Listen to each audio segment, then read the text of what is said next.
dalam permintaan kami itu kami memohon untuk dibatalkan dan menyatakan terdakwa kami tersangka kami itu kalau bisa dibebaskan dari dakwaan tersebut.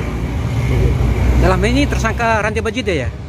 Ya, tersangka Randi Bajide. Oke. Amat catat formil dakwaan itu penguraikan tentang peristiwa hukumnya tidak jelas, kabur ada pemenggalan di situ mengakibatkan kabur itu dakwaan. Yaitu selain daripada itu ada penyisipan keterangan atau penyelundupan keterangan di luar dari RB. Itu yang kami soroti dalam ECP. Karena adalah terkait sangkaan RB dan meminta dibebaskan sebagaimana eksepsinya. Kita melihat memang itu adalah bagian dari pembelaan terdakwa. Hanya saja kita lihat di situ korelasinya dengan apa yang sudah dia lakukan, yaitu dengan menyerahkan diri, lalu BAP-nya dia selama ini kan tentu bertentangan. Jadi yang kita garis bawahi adalah kita pertanyakan, jadi selama ini yang diberikan keterangannya di Polda, apakah itu suatu kebenaran atau ada hal lain yang masih belum diungkap oleh terdakwa RB.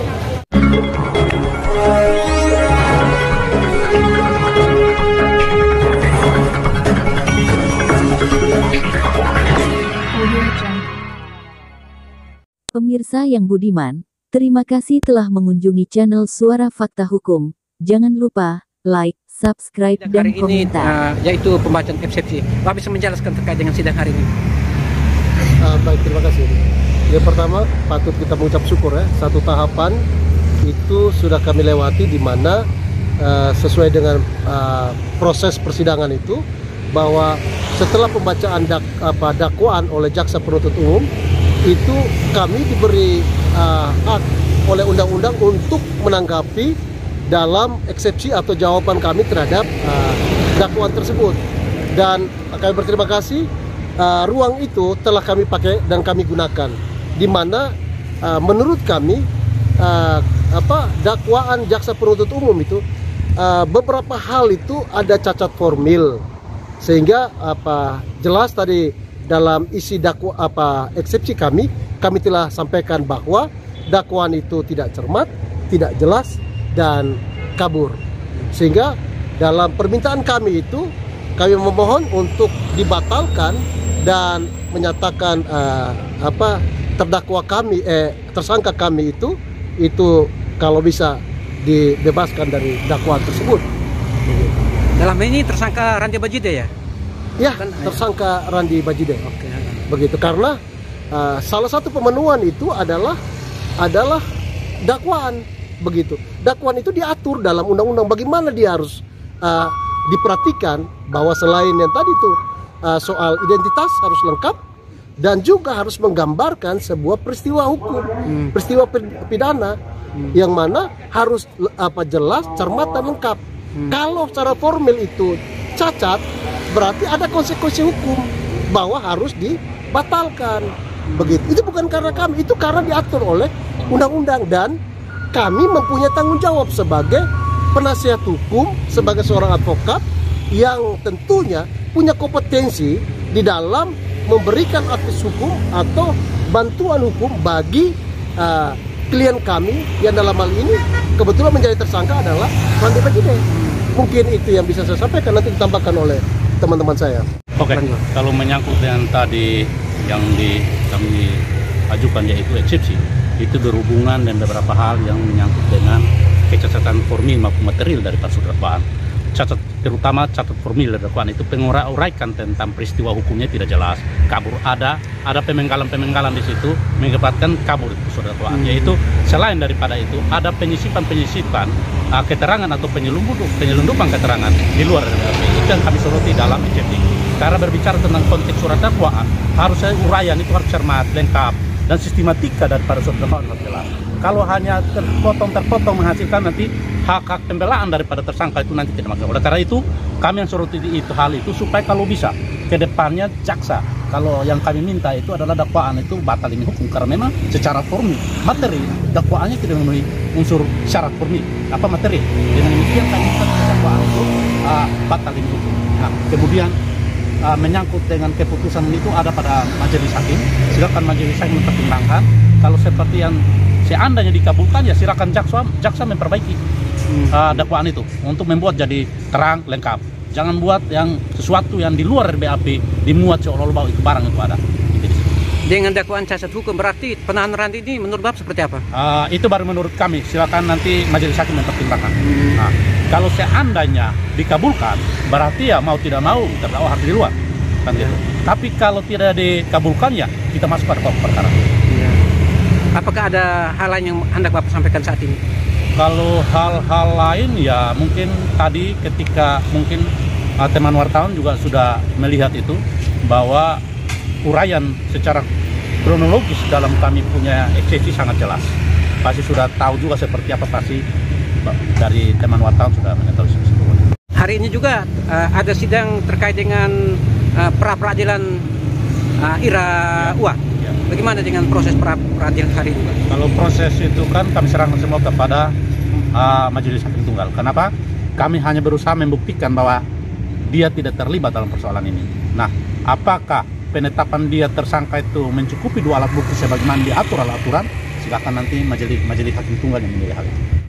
Setelah mencermati surat dakwaan yang disusun oleh jaksa penuntut umum, maka menurut hemat kami ada beberapa hal yang perlu ditanggapi secara seksama, mengingat di dalam surat dakwaan tersebut terdapat berbagai kejanggalan dan ketidakjelasan.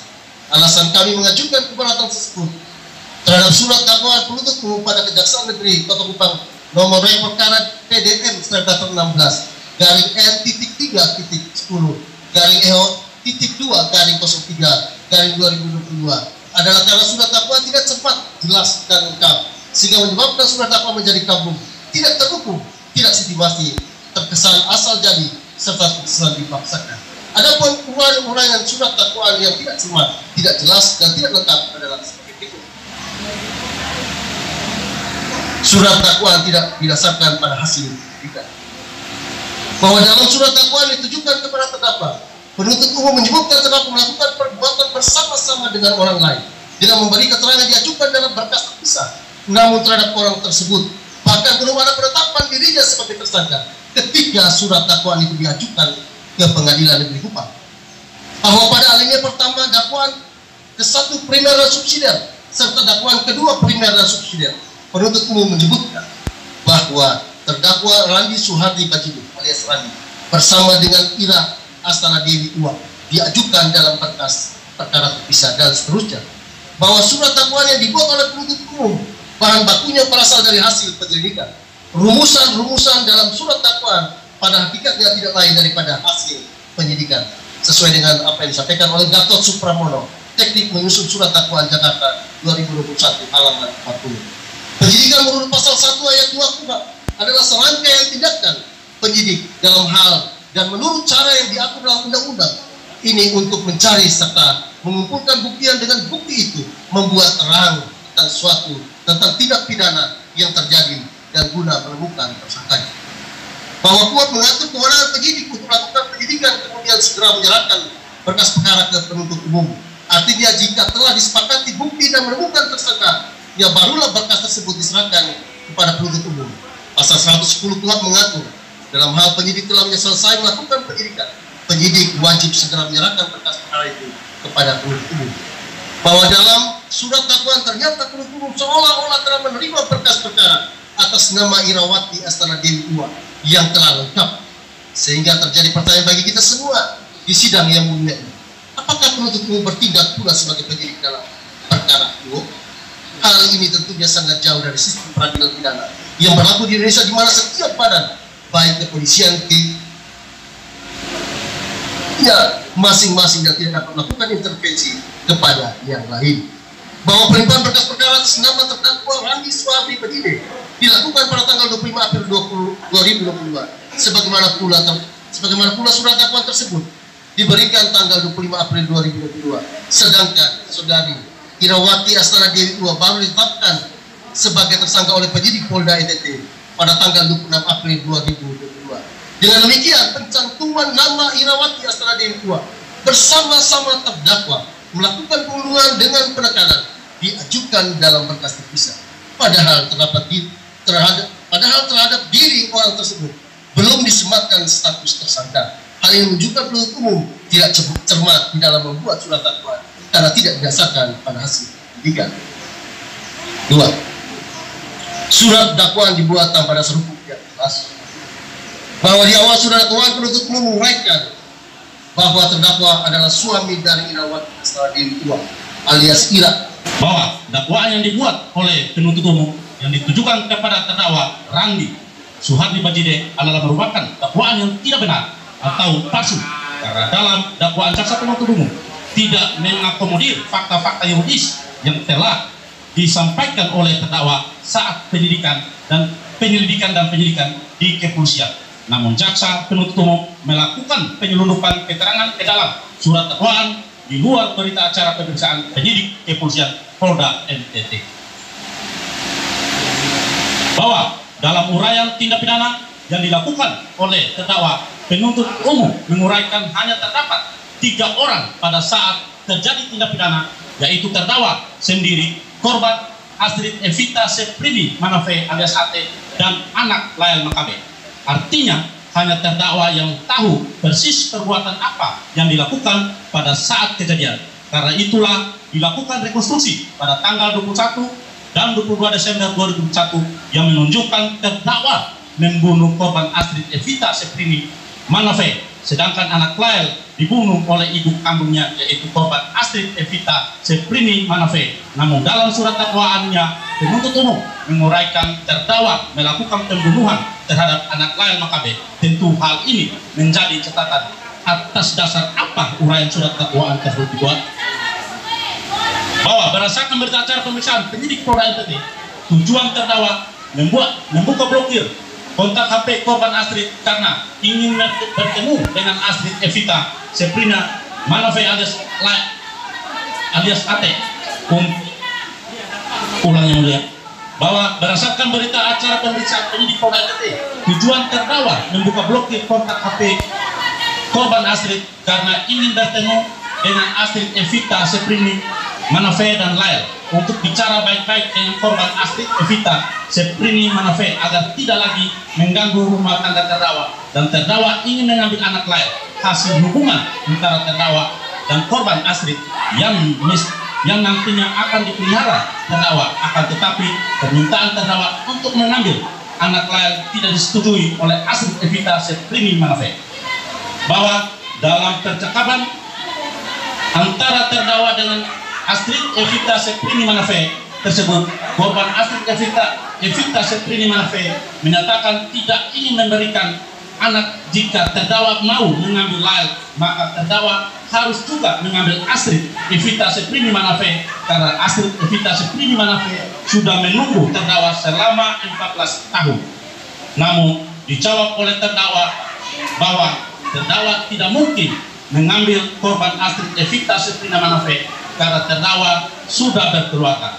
Akibat jawaban terdakwa tersebut, maka Astrid Evita Seprini Manafe menyatakan kepada terdakwa bahwa jika terdakwa hanya ingin mengambil Lael, sebaiknya saya kasih mati saja.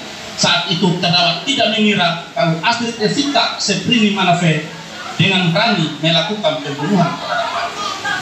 Bahwa begitu pula dengan reka ulang adegan yang dilaksanakan pada tanggal 21 dan 22 Desember 2021, tergambar bahwa awalnya antara terdakwa dan korban Astrid Evita Seprini Manafe alias Ate bertengkar karena terdakwa hendak mengambil anaknya Lael Makabe untuk diasuh oleh terdakwa karena tidak terima anaknya akan diambil, sehingga korban Astrid Evita Seprini Manafe alias Ate mencekik anaknya Lael Makabe sehingga meninggal. Karena terdakwa marah melihat korban Astrid Evita Seprini Manafe alias Ate mencekik anaknya Lael Makabe hingga meninggal, maka terdakwa pun mencekik korban Astrid hingga meninggal. Bahwa adanya perbedaan antara keterangan terdakwa dalam BAP maupun rekonstruksi terhadap uraian dalam surat dakwaan jelaskan saudara penuntut umum memutarbalikkan fakta hukum dari alat bukti yang ada dengan membuat uraian yang tidak benar dan mengada-ada dan menyebabkan surat dakwaan penuntut umum menjadi tidak cermat, tidak jelas, hingga sudah sepatutnya surat dakwaan dinyatakan batal demi hukum. Bahwa begitu pula mengenai kalimat-kalimat yang dilontarkan oleh istri terdakwa istri terdakwa maupun terdakwa sendiri yang dimuat dalam surat dakwaan, baik dakwaan ke-1 maupun dakwaan kedua, hanya merupakan hasil khayalan semata saudara jaksa penuntut umum yang dibuat di luar BAP.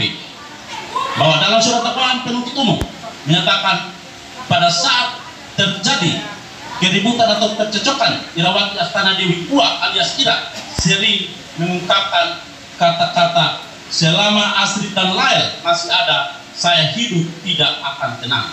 Kemudian dijawab oleh terdakwa dengan mengatakan, saya pergi bunuh mereka saja kok.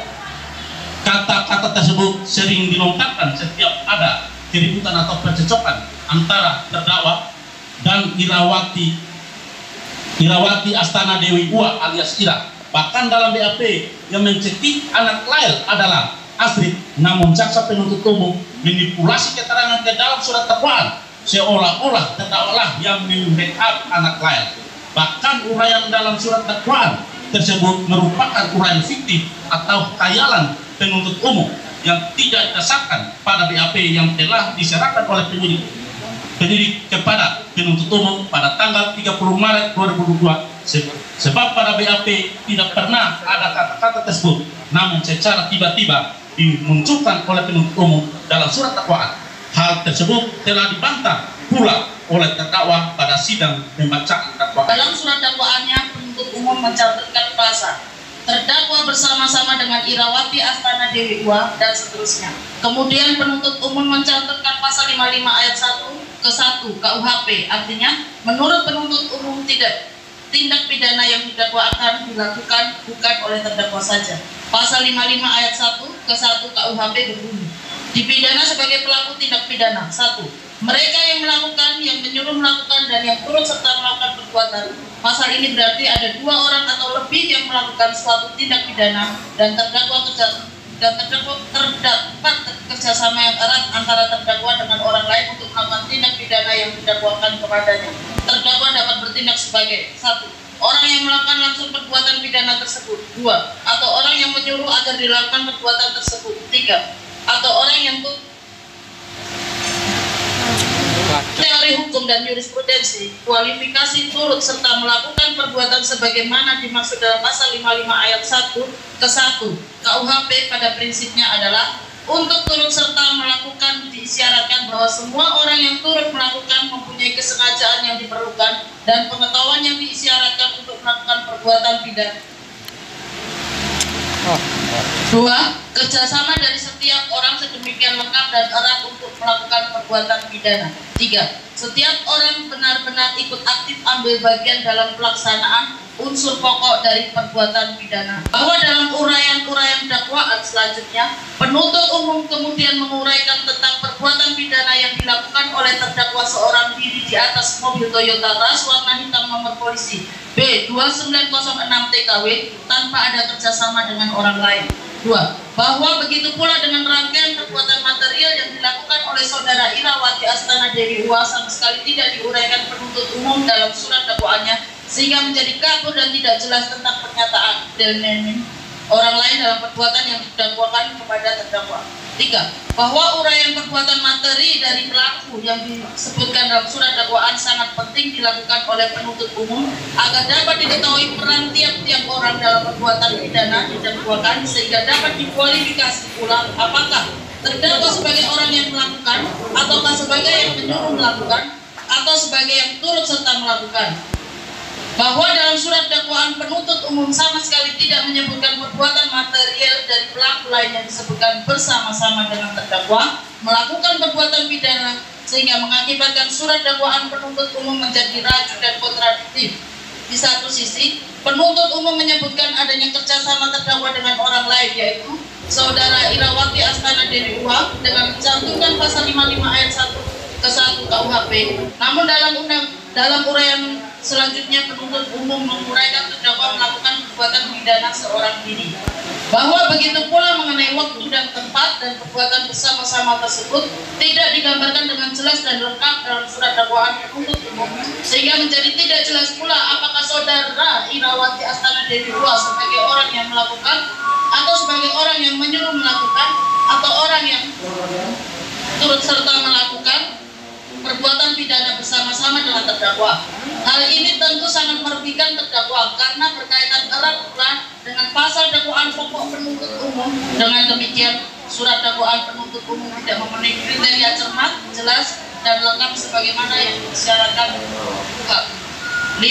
Pada dakwaan kedua tidak menyebutkan tempus delicti yang tepat, bahwa surat dakwaan penuntut umum disusun dengan bentuk kombinasi, yaitu bentuk dakwaan subsidiar digabungkan dengan dakwaan kumulatif yang pada pokoknya pada dakwaan pertama terdakwa didakwa melakukan pembunuhan terhadap korban Astrid Evita Septrini Manape, sedangkan pada dakwaan kedua terdakwa didakwa melakukan pembunuhan terhadap anak lain Manape.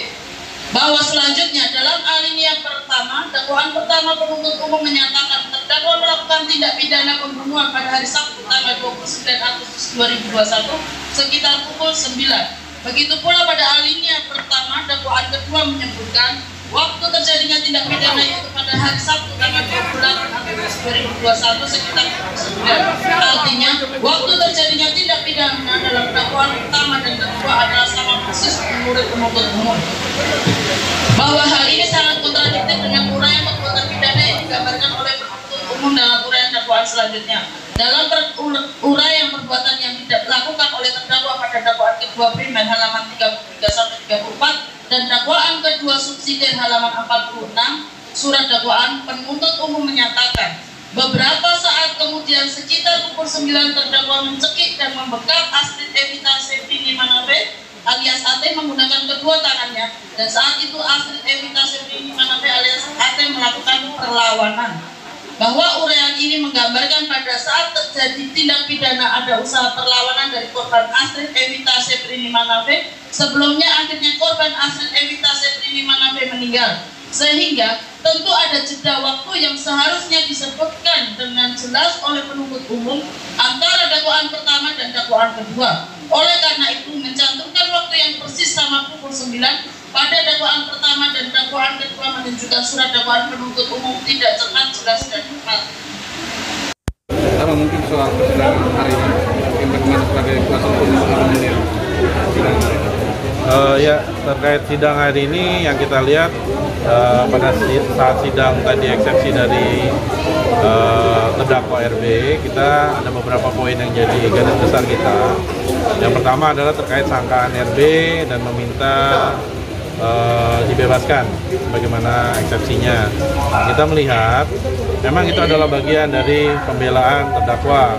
Hanya saja kita lihat di situ korelasinya dengan apa yang sudah dia lakukan, yaitu dengan menyerahkan diri, lalu BAP-nya dia selama ini kan tentu bertentangan. Jadi yang kita garis bawahi adalah kita pertanyakan, jadi selama ini yang diberikan keterangannya di Polda, apakah itu suatu kebenaran atau ada hal lain yang masih belum diungkap oleh terdakwa RB.